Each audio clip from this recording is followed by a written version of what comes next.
Welcome back, ladies and gentlemen, to another episode of our critical analysis Let's Play for SimCity. And the reason we're calling it a critical analysis Let's Play is because in addition to playing the game for fun, for enjoyment, we also want to take a critical look at the game design, at the mechanics, the design philosophy, and just kind of pick it apart a little bit and see what's going on under the hood here in terms of design. So, as you can see, we are in a different city today. And I was doing a number of other cities off camera, and I wanted to share this one in particular because our topic for today is pathfinding / traffic. And that is a really important part of this game that, to make a long story short, is very unintuitive and kind of broken. So in any case, let's jump in and see what we have here.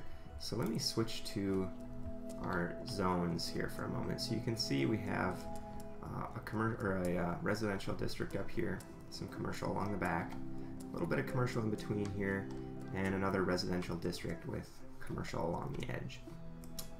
We've got a high school in this area, and we have a grade school somewhere over here.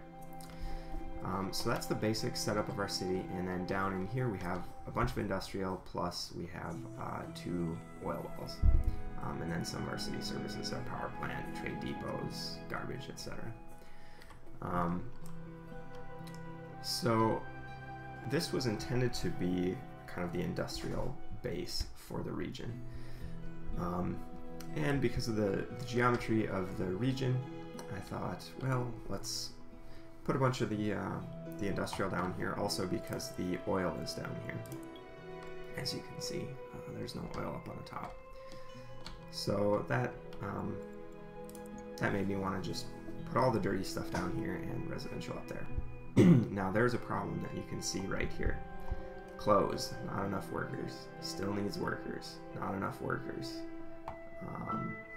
There's a couple that are working out, not enough workers. Needs workers, needs workers. Luckily, our actual services do appear to have employees. Need workers, need workers. But you can see we have a population of 33,000. And if we look at the details here, it's been growing. We have unemployed people. So how can we have businesses that are looking for workers and a bunch of unemployed people? That's kind of confusing. Also, we do notice here our middle and upper wealth sims, we do have extra jobs for them that they're not filling. But these factories down here, as far as I can tell, are low wealth jobs. So for example, let's look for one here. Now, does tech level match 1-for-1 with low, medium, high wealth? I'm not really sure, but that's one indicator. So anyway, the reason that I wanted to show you with this city, this pathfinding issue, after doing some research and some investigating, what appears to be happening, and let's see if we can actually see this. Our sims live up here, and it's important to note that these sims are not simulating actual people. The sims in this game are a resource, just like electricity, just like waste, just like garbage, just like anything. And they are kind of a hive mind, like the Borg. The sims do not have individual lives. And this is important because when a sim leaves their house to go to work, they calculate the path to the closest unfilled job to their house, and they go there. The problem is all the sims in the city do that all at the same time during the rush hour, and they do not recalculate sort of their search state, if you will, until they actually arrive at that job, realize that it was filled by the sim who got there first, and then recalculate and go look for another job. So you get these bizarre scenarios where sims all head for one building, and then go down long dead ends, and then all come do a U-turn at the end and come back. So this also works when they're going from their work to their home. They just go to the first available residential building. Now this is a problem with working in particular, because sims have jobs at commercial and at industrial.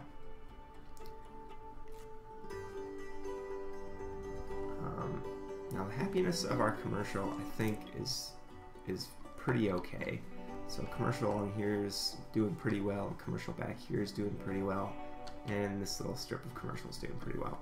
So what's happening here is that our sims, when they leave their homes, they're going to all the available, the closest available jobs, which in this case are all commercial. The sims essentially never get down these 3 roads into our industrial district, because they've all filled up these commercial jobs up on the hill here. So what I want to do is, let's see here, I want to open up our population map here, and I'm going to fast forward this, hopefully so we can see rush hour and see what happens.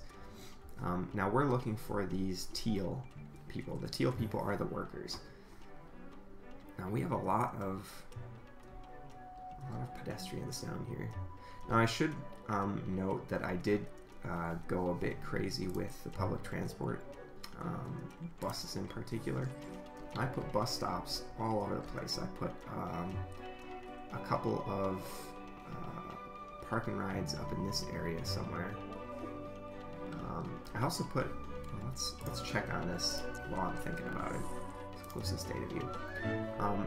The park and ride tooltip is very unclear as to how it's intended to be used. So we discussed this before. Is it meant to be put in a residential district, where sims presumably would drive, park their cars, and take the bus to work? Or is it the opposite? This one in the residential district has 155 riders per day.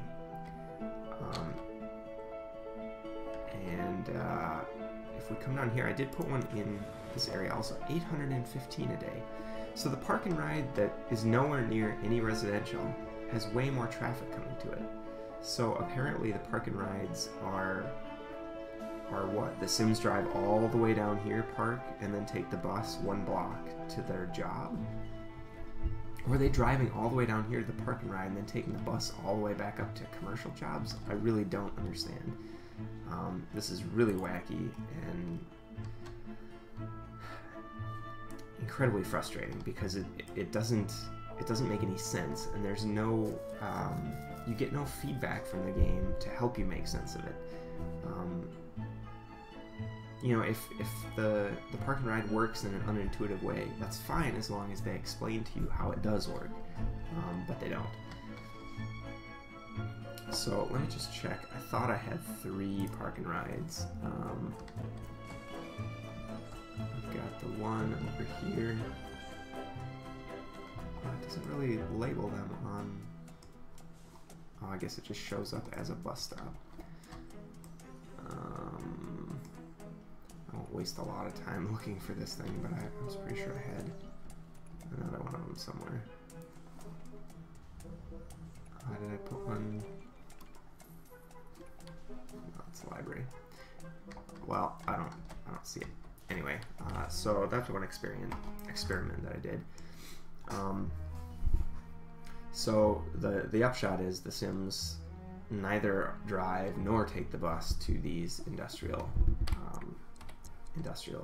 jobs down here, despite the fact that there is high unemployment. So that leads me to believe that it is a pathfinding issue. So I'm going to fast forward this now. We'll go through the night. Now look at this. Shoppers and workers are just all... Where are they going? In the middle of the night. They must be going home. Going to these houses. Oh boy. Alright, slow this down. And where's this earthquake? There it is. Alright, well, it shouldn't break much. It might take out a park. And it might damage our clinic. I guess we'll see. Hopefully it's not too bad.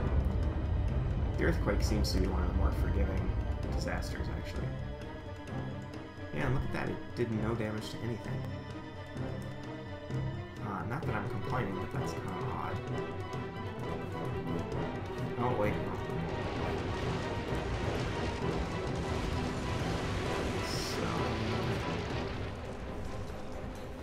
So it did damage our park. That's fine. It's easy to replace. Some housing here. Easy to replace. Just clear up some of this real quick. Let's just roll. Yeah, our whole clinic did blow up, so we'll fix that quick while it's still the middle of the night. And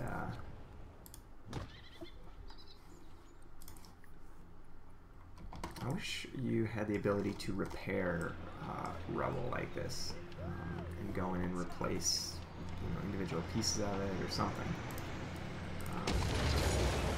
Because a disaster can be obscenely expensive to deal with. If a monster, stomps your hospital or your police precinct or something, it can just be monstrously, forgive the pun, monstrously expensive. I believe I had this thing maxed out, so we'll just go ahead and do that again. Oh, I wish you could put... Can't fit them though. Oh well. I guess I'll throw a couple across the street. And I'm not really worried in the city about making everything pretty at the moment, because we really want to investigate these pathfinding problems. Okay, so if we can get through some of this distraction, we'll try and see what's happening. Now, it's the middle of the night, and there's shoppers and employees down here. There's no commercial area down here whatsoever, and no residential down here whatsoever. So, no, I take that back. I did put a little bit of residential here because I wanted to see if I could get these people over. So actually, for the sake of this episode and our demo, I'm actually going to demolish this stuff. And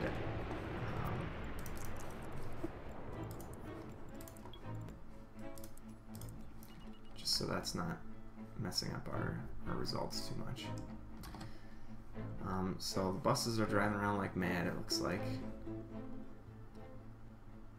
Picking people up, dropping people off for no apparent reason. Okay, so look, it's 5 in the morning. We got tons of people walking to work. Couldn't find a job in a neighboring city. Couldn't find work out of town. Now these people, they are walking to work.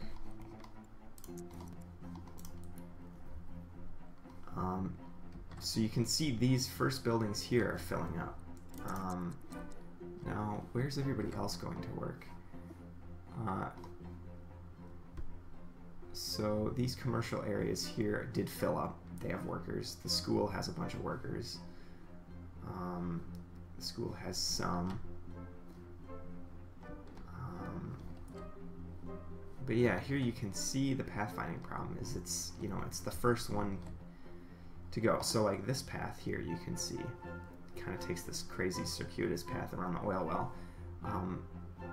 These jobs are very unlikely to fill up because as these people come to work, they're just never going to make it there. I'll speed this up a little bit and see where all these people go. Now, why at 6 a.m. did suddenly the number of workers just drop? Maybe we have shift work? That I'm not really sure about. Oh, and these just came back because I didn't dezone that. Well, that's alright. So speed this up a little bit.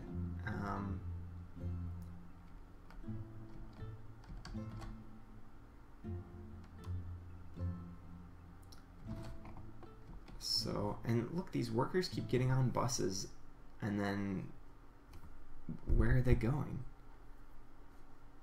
All these people, I think they're getting on a bus down here. So let's slow this down a bit. Yeah, there's the bus stop. So they're waiting. So they're just hopping between bus stops for no apparent reason, but not actually getting to a job. And you can see all of these down here have no workers in them whatsoever. These down here, no workers whatsoever.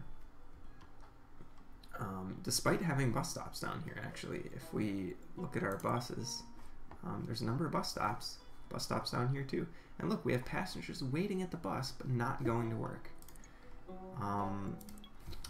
So, and look at, there's all these workers just wandering around in the morning. This must be shift work if they're going home. So shift change. But up here you can see our commercial areas are very healthy. They're full of workers. We have a couple that oddly look empty, but they're doing okay. So I guess what I really wanted to point out this episode is something that I heard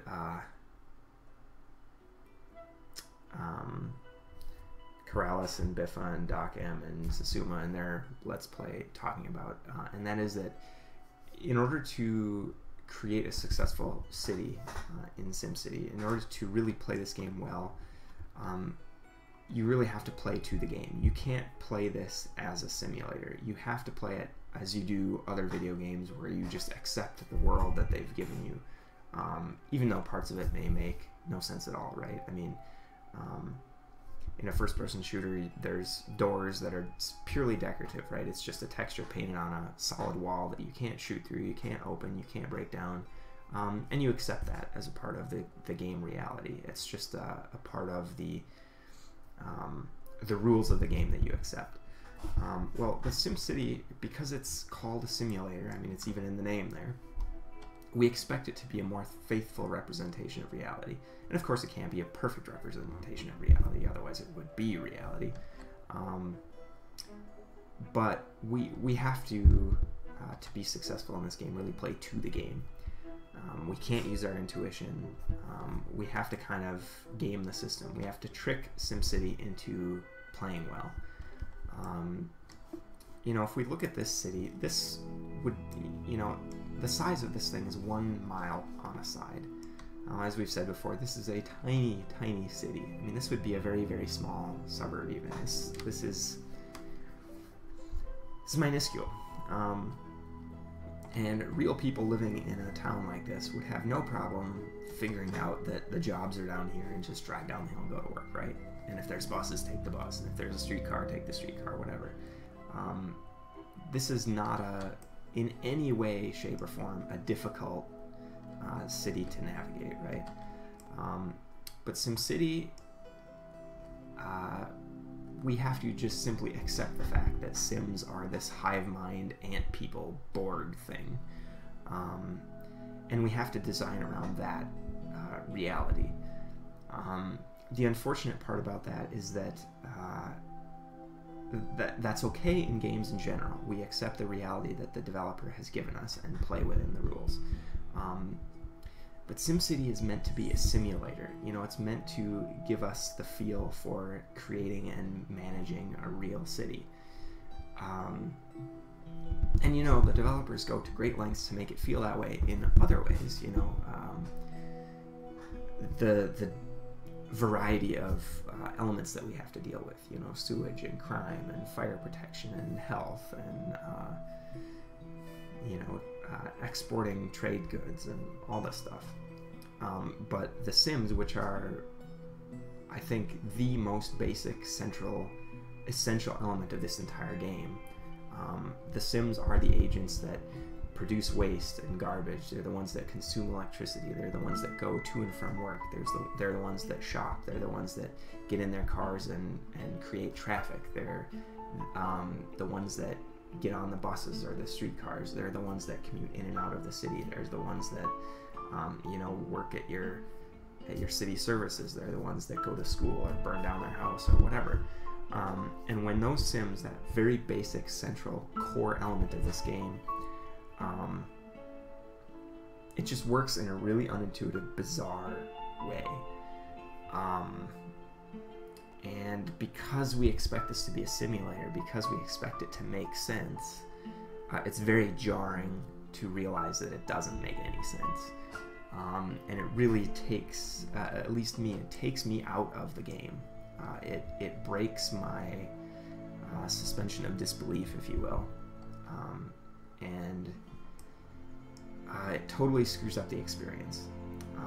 It produces frustration and confusion, and there's nothing in the game by design to help you understand how these Sims work. This is a matter of just sifting through internet forums and watching people's YouTube videos and running experiments to try and figure out what the heck these ridiculous Sims are up to. So as a design a design feature, as a mechanic, as a design philosophy, I think this game is in an alpha state. This game, I think, really is a couple of years away from being release ready. And I'm not even talking about connection issues, server stuff, EA things.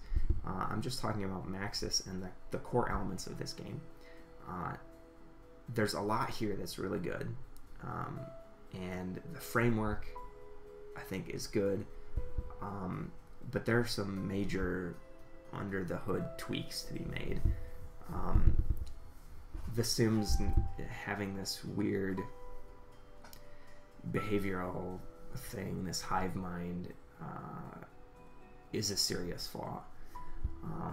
Now, of course, I'm not suggesting that we keep track of, if we have 2 million Sims in a city, that we keep track of the state of all 2 million of those Sims, where they are, where they're going, where they live, where their job is, how much money they have, how sick they are, whether they go to school.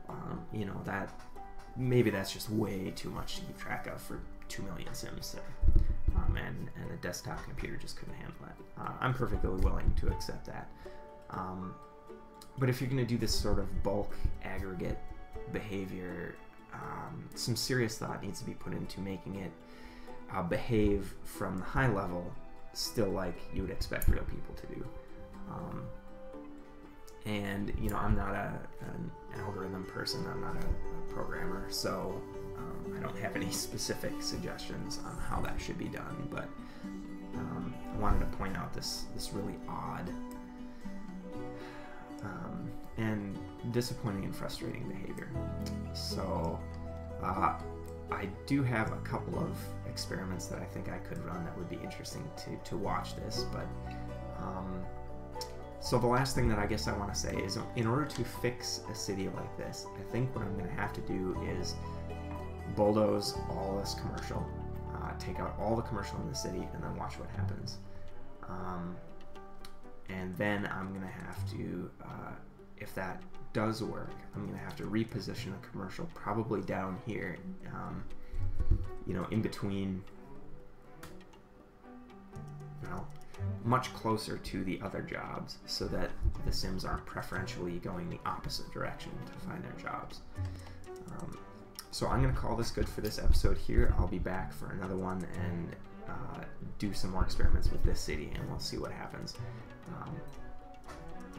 with shifting these zones around a little bit. So anyway, I hope you guys enjoyed this episode. It was just maybe a little light on building, but I wanted to talk about these issues. So if you have any comments, suggestions, criticisms, please leave them in the comments. If you did like this video, pushing that like button would be very much appreciated, and please check out the rest of the content on my channel, and if you find stuff there that you like, feel free to subscribe. I would love to see that. So in any case, I hope everybody has a great day, and I will see you next time.